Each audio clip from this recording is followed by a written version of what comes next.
Welcome to today's webinar, State of Hiring and Recruiting, Maximize the ROI of your talent acquisition strategy.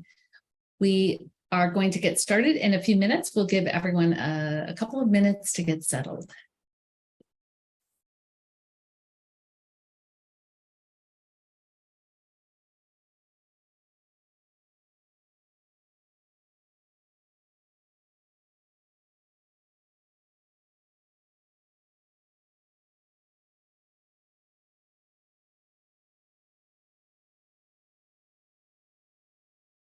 Great. Well, it is the top of the hour, so I think we'll go ahead and begin. Welcome, everyone. Today's webinar is on maximizing the ROI of your talent acquisition strategy. And this is actually the third webinar in our series on the state of hiring and recruiting. We started with the report, which went out in January, followed up by a webinar with Chris Galley on efficiencies and what will drive efficiencies in 2023. And then we talked to Brett Coyne about building a talent ecosystem to realize some of those efficiencies. And today we'll be talking about the next step in that process, which is maximizing the ROI, determining where those efficiencies can be found and how to build the ecosystem that scales and maximizes those. Great. Well, a couple of housekeeping items before we begin. The webinar today is being recorded and it will be available at findem.ai after today. If you have any questions, please put those into the Q&A section and we have saved time at the end to address those. I'd like to say a brief word about Findem before we begin. Findem is a talent platform powered by the Talent Data Cloud. We help you make talent acquisition and management decisions faster, smarter, and so you can plan better and hire right.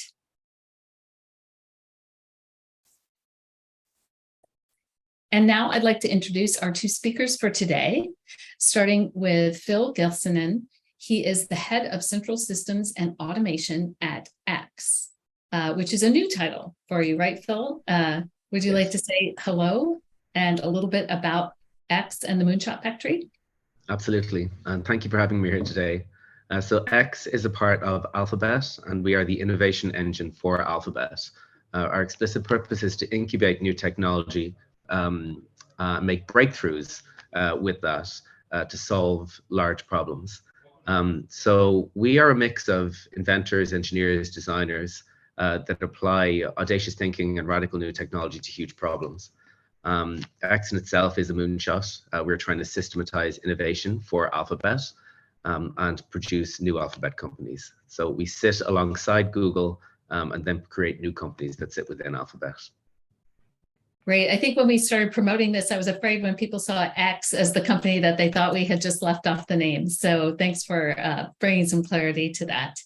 So Phil leads a team that runs and optimizes and improves systems, processes, and programs within the people function. So we're very, very excited to have him on this panel today. And Phil, also, we wanted to ask you a little icebreaker question. Since we are kind of data people, what is your daily data check that you just can't live without? So mine is more in the information flow kind of area. So I start my day listening to NPR Up First, the Daily from New York Times, the Economist podcast. So that gets my brain moving on my commute from San Francisco here to the South Bay every day. Great. I'm an NPR fan as well, as my family will attest to our breakfast time. Great. Well, also on our panel today, we have Rick Savage, who is head of talent solutions at Findem. And Rick is leading our team that helps talent leaders develop talent solutions and build that measurable and sustainable ROI. He actually created the P5TA framework that we'll be talking about today from his 25 years of recruiting and HR experience at global companies. So Rick, would you like to say a little bit about the talent solutions that you're working on at Findem, as well as share your daily data check. Sure. And thanks for the invite and be able to participate. Hopefully there's it creates some creative juices flowing. So one of the things that I think is going to be key, right, is we're all thinking about ROI, but from that, you really have to have a good, solid data understanding. What's your total data model, right? And so when you think about P5TA, what it stands for is, we can go into that a little bit in the detail, but it's really about having the data available so that you have the insights and the storytelling to be able to make the right decisions and be able to quantify your ROI, and being able to look at that trending over time from a scorecard perspective, right? Looking at start time and whether it's quarterly, annually, and be able to look at how that is trending towards your targets. Do you have benchmarks, et cetera? So you got to have the end-to-end data model in support of that. And that's really where the P5TA comes in. And I'm really excited about partnering with clients really in enlightening areas that'll be valuable to them so that they can realize the ROI. And what's your daily data check? When I'm first up in the morning, it's a Newsbreak app that I have, right? So it provides to me global updates, both, all spheres, right? Whether it's political or global aspects there, and then local news. So that's what I reel through in the morning, as Phil said, to get the creative juices flowing and hopefully calm, peaceful ones starting the day rather than things that irritate you. But that's what I start with. Great. Well, I have to admit, my daily data check might be from growing up in Iowa, where the weather changes constantly, but it's checking the weather. And I have to say, in Northern California, it doesn't really change that much, but I still do find myself checking it. Great. Well, first we'll dive into, we said this is part of our state of hiring and recruiting report series. And so I wanted to bring back a little bit of what we found in that report. This is a survey that we did of talent leaders in November last year, which of course was before things really got crazy. But even so, we found these big themes that came through. And the first is that we are seeing a rapidly changing workforce and a volatile economy. And that's putting a lot of pressure on HR teams and what they're being asked to accomplish. Goals are changing rapidly. We just see a lot of pressure on the teams. We're also seeing the HR leaders have to prove their value to the executive leadership. And that's a big part of what we'll be talking about today is, how do you measure goals in a way that you can show value and that you can optimize toward that value? The result of that demand is that we're seeing really high stress and high burnout. I think 77% of talent leaders in our survey said that they were considering quitting. So it is something that I think anyone who is on a talent team might be feeling themselves, but also should be concerned about with their own teams. And what people are looking to do and to alleviate all of this is to really increase efficiency and effectiveness. And again, I'm really thrilled to have both of you here because you've done this deep dive into operations and process and really getting at numbers to help your teams and the clients that you work with build more efficient and effective processes. So one more data slide. We found in the survey that data is being tracked, but it's really siloed and it's not always trusted. And we see this particularly with, 56% of dashboards are within specialized pieces of software that companies are using. So what that means is that you might have data saying one thing in one dashboard and a different thing in another dashboard, or data that doesn't really reconcile. So what we find is that there is this real pressure, not just on making better decisions, but bringing together data in an integrated way that can be trusted. And just from our last webinar, to tie that back, we finished that with Brett Coyne talking about this idea of a talent ecosystem, which is a holistic, multi-channel and multi-medium go-to-market strategy. And in order to accomplish that, we really have to start with this big question, right? And that is, how do you know what's working and what's not?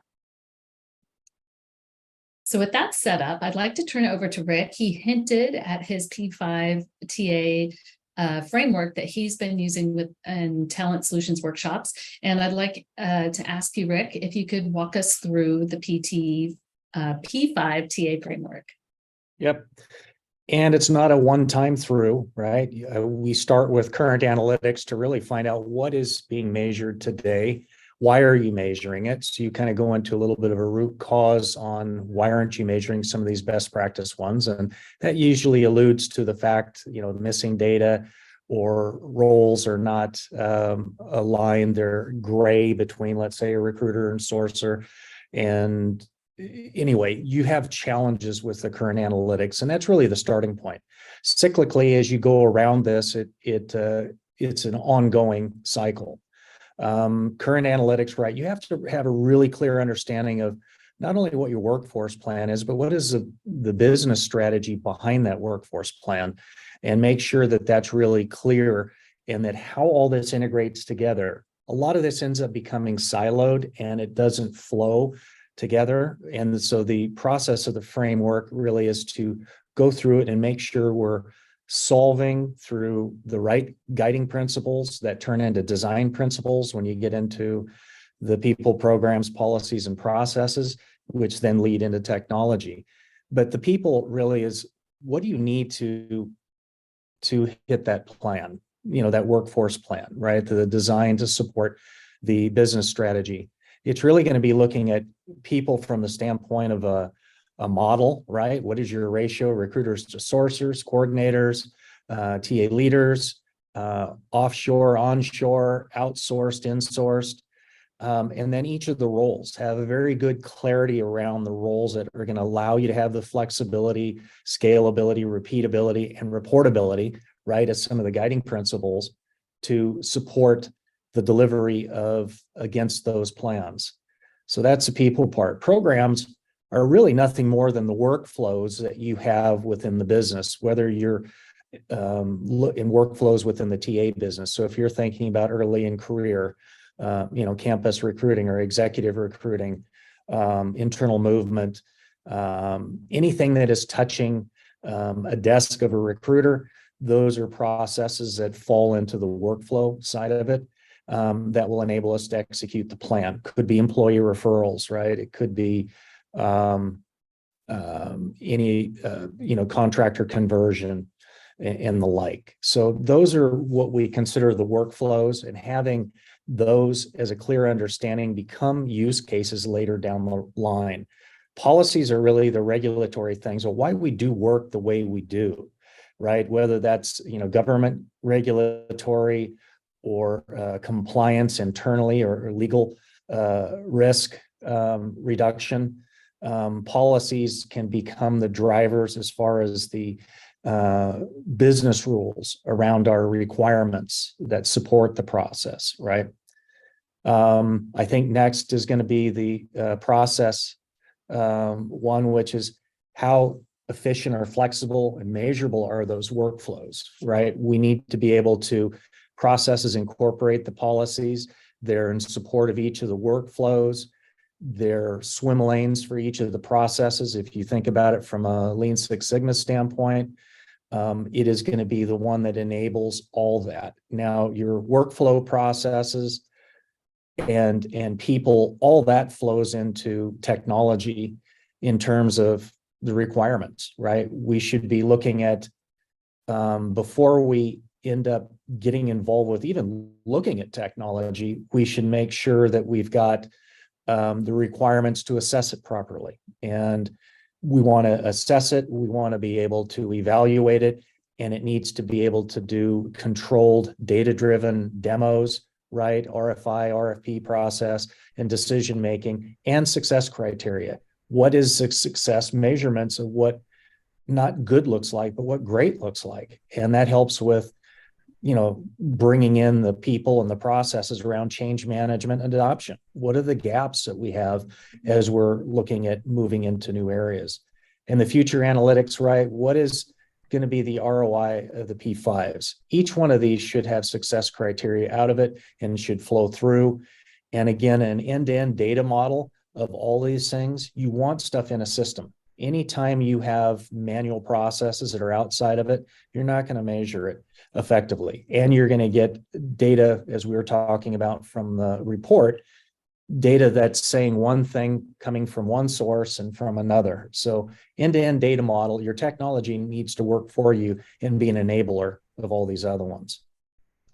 That's the P5 process.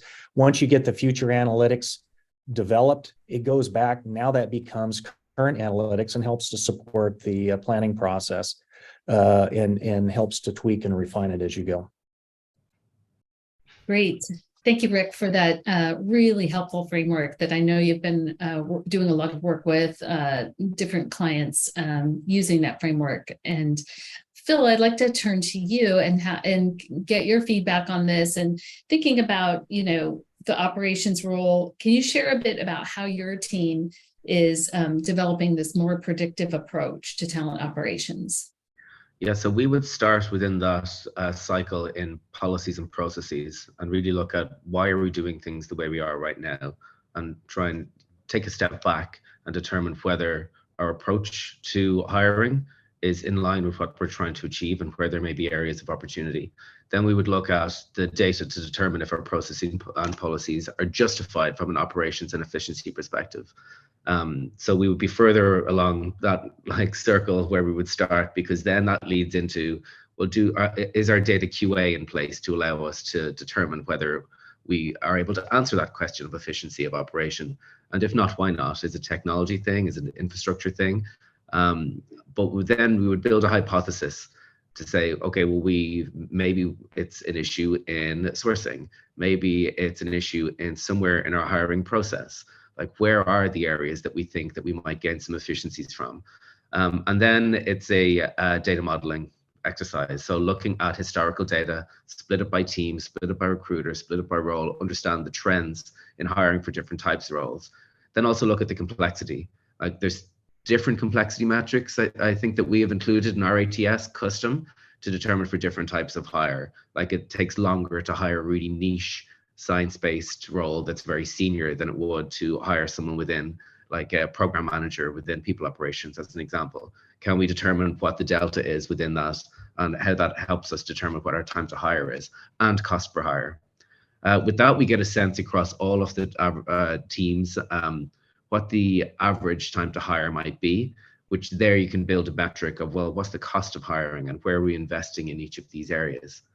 Now, we've been using that to develop a dynamic model whereby we can actually understand capacity in real time and forecast how we might hire against a particular role that comes up, which has allowed us to change the conversation we've had with finance and with the leadership, where we can say, well, if a role arises, we can determine based on historical data and the complexity of that role, how long it might take before that person may land in the organization.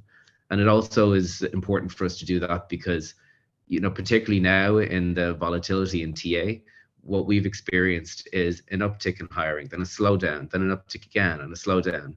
And quarter on quarter, it's been very different. So that's been hard to manage from an operations perspective because you can't flex the demand of our team that quickly. So making sure that we've got tight integration with the data coming from our leadership and with finance allows us to have a heads up that if we do need to increase resources, we know ahead of time that we can meet the demand of the organization. So it's a multimodal model. We don't have everything solved. What we're trying to do is separate the process and determine where is the best investment to value ratio, and then what data allows us to determine whether our hypothesis around that actually allows us to address the issue in a more definite manner. Great, thank you. I'm taking my notes as both of you are speaking. So I think these are really nice, play together really nicely, and that's a fascinating model to hear about. I heard you also mention, cost per hire and time to hire as kind of the critical metrics that you're looking into. And so that sounds like those are kind of what people are maybe outside your organization are really wanting to measure success by. Yeah, say? I think, ultimately anyone who's hiring is looking at knowing that the hire that they made is going to be the most effective in role. Mhm. But then determining that is a TA problem. Like, do we have diversity of the pipeline? How many candidates do we need to ensure that we're getting the best people in? Like, how do we determine quality? But that all comes down to a bottom line, because the time versus like investment ratio that we need to manage quite carefully. So being able to say that we did as much as we can to bring high quality candidates in front of a hiring manager, we are confident that this person is going to be able to do the job and do the job effectively for a long time. That's where it becomes more of an operational problem on our side, to make sure Mhm. that we're meeting the requirements for really, really high bar for the teams that are hiring. Great. I think that's a really important point. And what I'm hearing from both of you is that core to all of this is that data and trusted data across the organization, so that when you go to the leadership team and ask for something or present an option, they know that you're speaking the truth as much as you can. Phil, do you want to talk a little bit about how you're getting your data? I think you mentioned getting historical data to measure channel performance, and I'd love to learn a little bit more about that and understand that you are using Findem for that as well. Yeah, so particularly on the sourcing side, I think, so I don't have a background in TA, but I come from multidisciplinary background of sales operations, some finance, like a few different types of roles within Google and within X. So in moving into this area, one of the things I was curious about is, where are we spending our money and why? And are we getting the value out of that? And what helps me determine that? So in sourcing, for example, I think what we were doing is using outbound sourcing by default, without knowing whether that was adding much to the quality of the pipeline that we had. And in doing that analysis, I was able to see where we were maybe overspending or underspending for particular roles, and was looking at where our pipeline of candidates actually come from. And the majority actually come from inbound, because we're well known, we're quite popular, we get a lot of inbounds. So we were able to flip, this goes back to the policy process things, we were able to flip it over and say, well, actually what we should be doing is making sure that we have some way of determining the quality of our inbounds and looking at our ATS to determine the quality of previous candidates that may have applied to us, to see if there is some gold in there, some really high quality candidates, and only then go to outbound sourcing. So using and working with Findem, we were able to flip that model, which gained a lot of efficiency in how we were actually determining whether we had the right people in the pipeline or not. Fantastic. And Rick, let's go back to the P5 TA framework, and maybe where the data comes from for your analytics. And I'm going to bring up the screen because I think we have a screenshot of your some of the survey results that you use.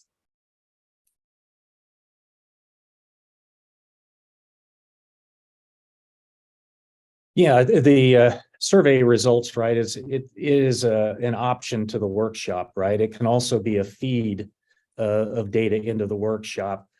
And again, when we were talking back to measures, just to kind of spin off of where Phil was talking about there, and kind of time to Phil, some of the key measurements when we're looking at analytics that really help to operationally observe how effective we are is both time and stage, as well as pass-through rates.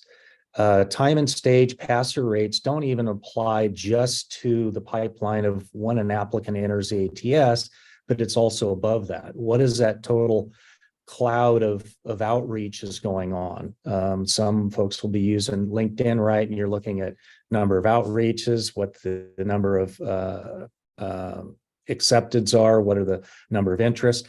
That all is something that you need to have collectively as a total top of the stack and bottom of the stack on the analytics. And so both of those areas of time and stage and pass-through rates really help to break down really your understanding your processes and policies, which can be inhibitors or prohibitors in the throughput. And so the survey is really a breakdown, probably a 30 to 40 minute for a prospect or a client to complete it, but it gives me all the data to understand and provide the outputs of where there's opportunities, either in the planning cycle, maybe there's an absence of workforce planning, and based on the business and based on flexibility, scalability, repeatability, maybe those guiding principles are impacted greatly by the lack of workforce planning.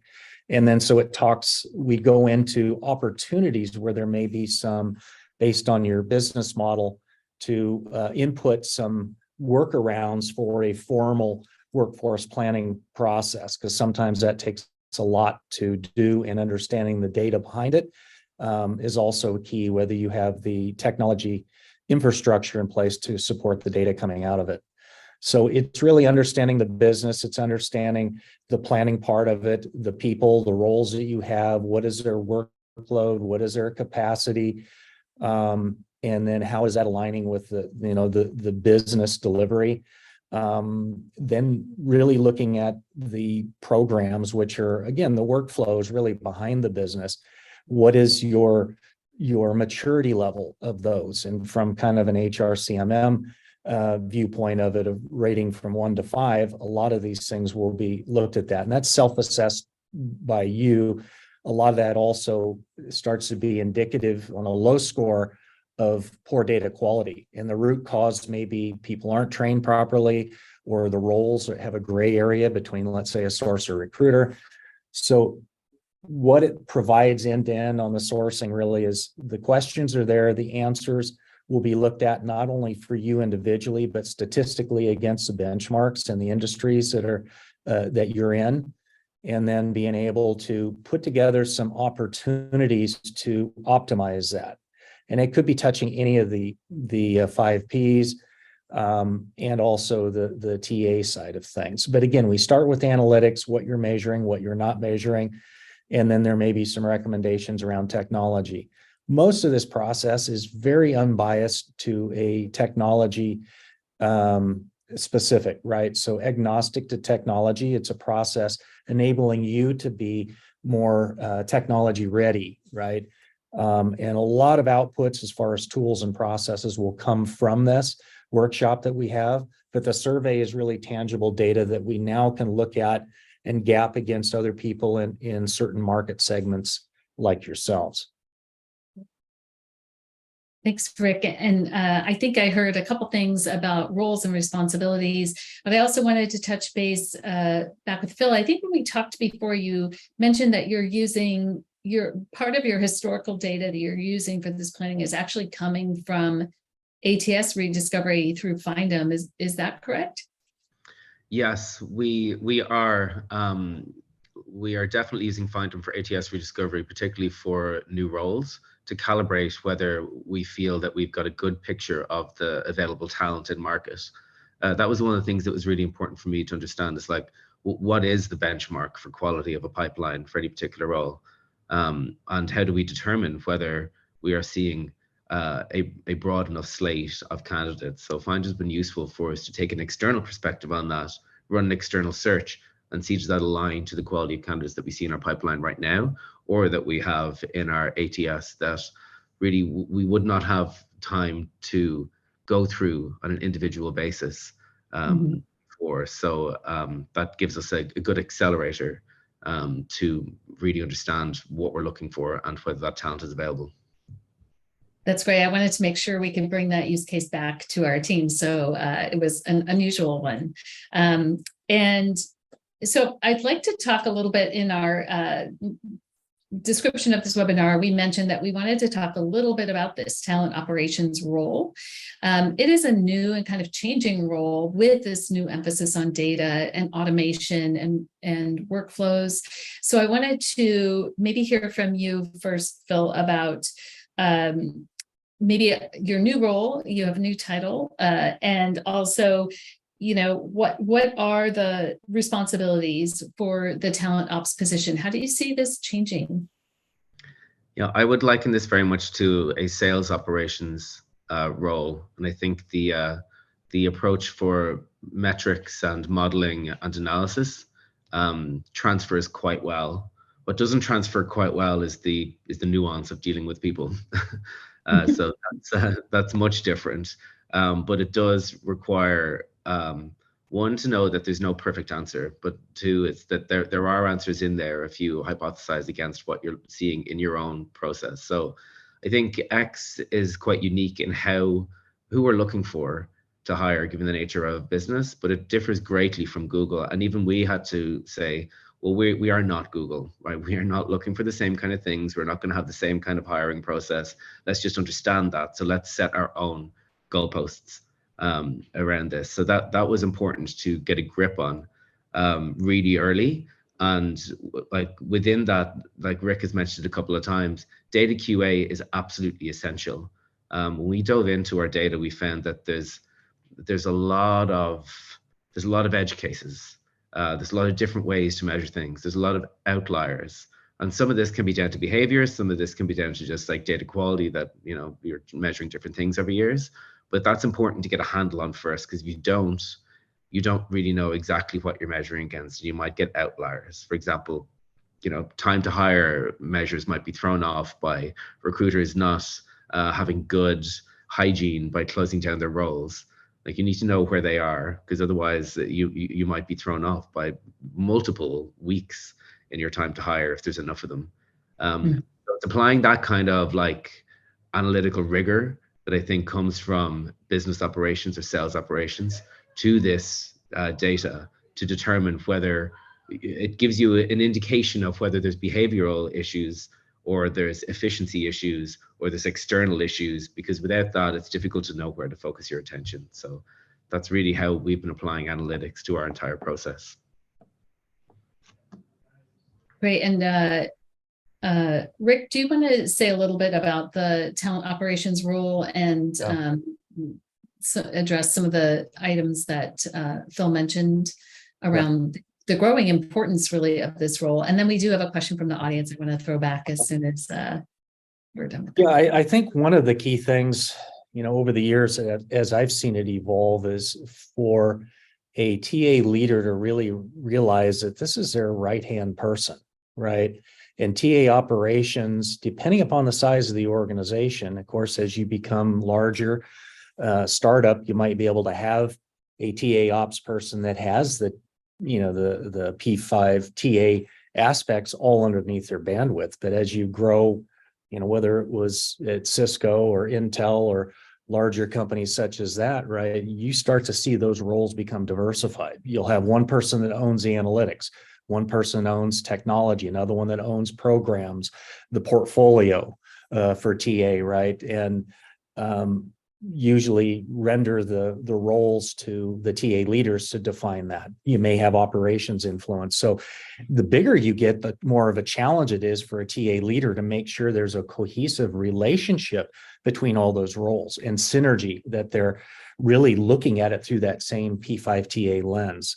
And I think the challenges are more for the bigger organizations in that capacity. The smaller ones need to see that the value of this, right?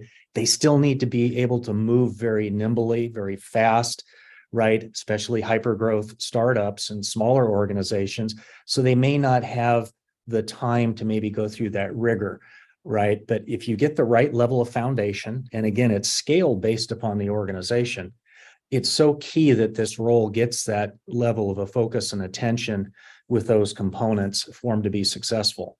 Historically, over the last 15 years, I see a lot, and I'm, equally at fault of this when I mentor and coach and develop people on my team that were coming out of the coordination ranks, right? We want to have career pathing and, vertical diagonal growth opportunities for folks. But what's happening is they're coming out of coordination as a lead, a manager, then they inherit operations. Well, what does operations mean, right?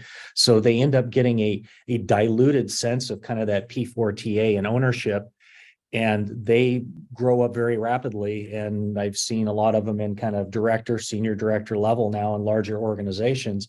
And I don't think it's been a justice for them as, left me and gone on with other organizations that may have kind of that older mindset towards the importance of a TA operations role. So they're missing some skill sets in there, or don't have peers that are taking on the ownership of some of those key pillars. Those are the challenges. Did I get everything covered there, Karen?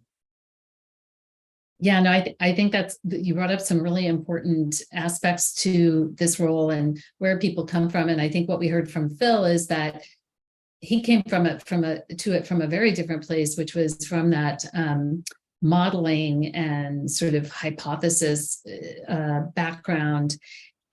So I think these are two different pathways and different challenges. And maybe what we want people to understand from this is that if you have people coming up through the coordination, they might need one kind of support, which would be around this sort of data mentorship and modeling, and where you have people coming from more of that analytic and modeling background. As Bill mentioned, they might need more of the people skills and some of the softer skills development. But Phil, I think there's a question for you from Sean around, does your recruiting team have SLAs or defined set of goals?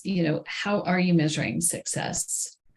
Yeah, I've been careful to set SLAs very definitely, because I think then it's a forcing function for trying to hit a target, which is not necessarily what we're trying to achieve here. For example, pass-through rates and looking at optimum pass-through rates or generating a number of candidates.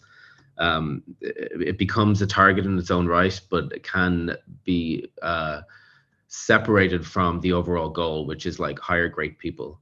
So there's a risk in setting SLAs that are within certain parts of the hiring process.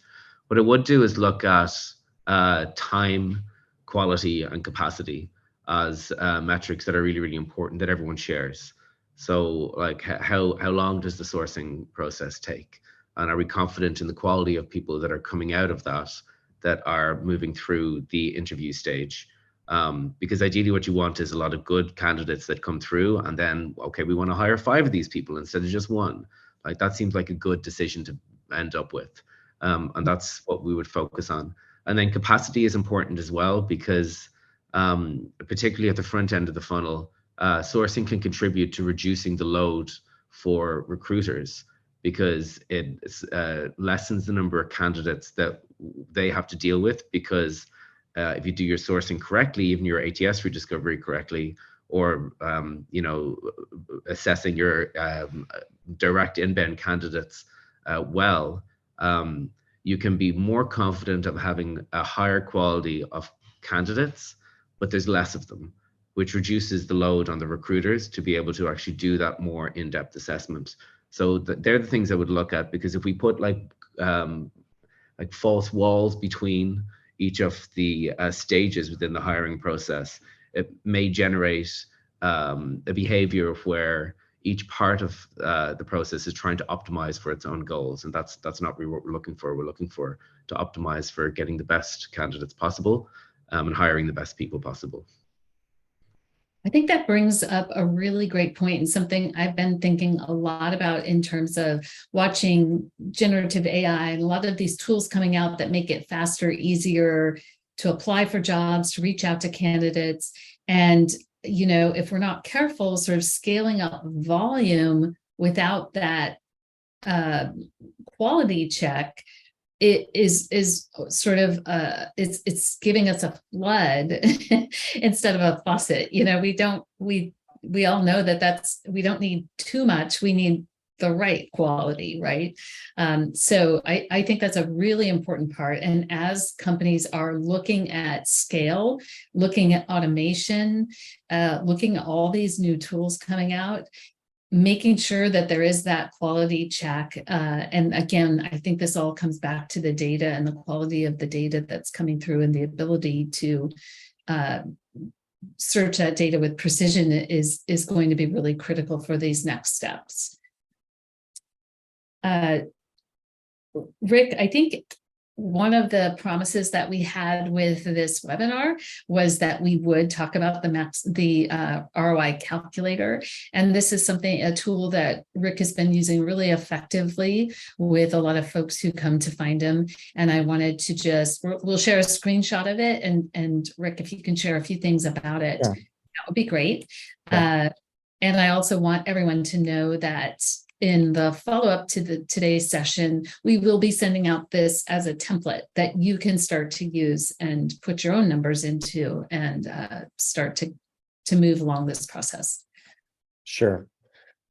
And so just before I jump onto this, just want to add where Phil was talking about with the SLAs and KPIs, I think, because a lot of this foundation, there's no, what I would say is a set cookie cutter approach to each company.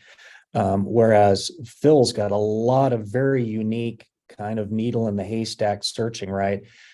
As he was saying, I'm saying it from a little different angle, but exactly the same thing, is that you really can't have certain KPIs and SLAs that are going to be very stringent, because a needle in the haystack has to be dealt with and measured differently than having where there's an abundance in a total addressable market of a certain talent. Some companies have a lot of that, a lot of repetitive volume. So having tighter measurements on the pass-through rates or time in stages can be more valuable to one of those type of organizations versus what Phil was saying. I just wanted to add on that. Now, the ROI calculator, again, it allows you to put in all of your variables in there to come up with an output that looks like this, whether you're looking at hard and soft savings, the before and after on cost per hire, the benefits on it, and then also the how, which is really kind of your strategic initiatives, right, of how we're going to execute to meet these goals. But it'll also gives you kind of what your, the high level measurements, whether it's a source of hire effectiveness, can we tweak and impact those? Can we increase employee referrals without impacting quality of hire? And also time to fill reduction. How do we measure time to fill? Is that, your cost of vacancy per day, right? A lot of times the number one measurement, because there's a couple of different formulas, is really looking at what the revenue per employee is on the regular FTEs. And having that, you can then calculate that into cost per vacancy. So when you're looking at time to fill, right, that can potentially be a big factor in there when you're reducing time, let's say from 85 to 55. What does that cost the business, right? And also your turnover. If we can impact through recruiting and sourcing a measurable amount of the fallout in the process or in backfill time, that impacts turnover. Because if we're not filling in a timely fashion, it's putting more risk and burden on the existing employee population. So this will be a very valuable tool. You can put the inputs in it, and we'll calculate the formulas on give you a good view into the business holistically. Great, thank you. I think people will really find this useful. And of course, you're always welcome to come back to Findem and talk to Rick to get more information or help with that ROI calculator. We're about to wrap up. It's been a great conversation. It's gone by really quickly. I'm really thrilled that we were able to bring these really two different perspectives on this important topic. And I think we've been able to give the audience a lot of practical information and also some food for thought about next steps. So before, and also I just want to acknowledge that this is really the start of the discussion, and we have a LinkedIn group, which I'll share in a moment, that everyone can join and continue this discussion. It's hosted by Rick, and I believe Phil is a member as well, and so am I, and it's on this talent operations topic. But before we get to that, before we close, just the quick rapid fire answer. So what is your one piece of advice to the audience around maximizing ROI? What is the takeaway, the one thing that you would like them to think about? Bill, let's start with you. For me, I think it's segment, assess, and then hypothesize and test. There's going to be different issues in each part of the funnel. So it's worth separating it and seeing how is sourcing operating, how is your screening operating, how is your interviewing working, and each one of them has different dynamics in it. So try and kind of chunk the problem and test and assess ongoing. Test and assess. I like that. And Rick, what's your quick takeaway for the one thing people should do to maximize ROI? I mean, the first thought is, don't let any stone go unturned, especially in a market we have right now, right? Don't be afraid to innovate and take calculated risk, calculated based on all the topics we've already discussed, which is based on data. Innovation is a time that comes out through a lot of the pressure that we're under right now to meet the demands of executive team. So I'd say not only approaching it, leaving nothing unturned, but using a methodology and approach that will allow you to make those assessments from A to Z and then dig down into it, because you really want to be able to have your strategic plans aligned to solving the right things and make sure it's data driven on what success is going to look like on projects or programs you take on to achieve these, and then measure it frequently. Great. Well, thank you both so much. It was a pleasure having you here and in this conversation, and for sharing your journeys. To our audience, I want to thank you for your time and attention. We know it's almost to the holiday week, so we really appreciate you spending a little time with us during this summertime.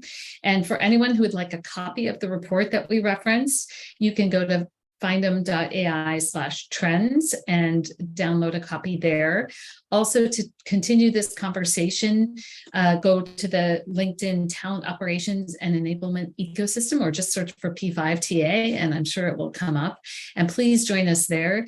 Of course, you can always come to findem.ai if you'd like to see more about Findem and request a demo there. But thank you so much for your time today and your attention.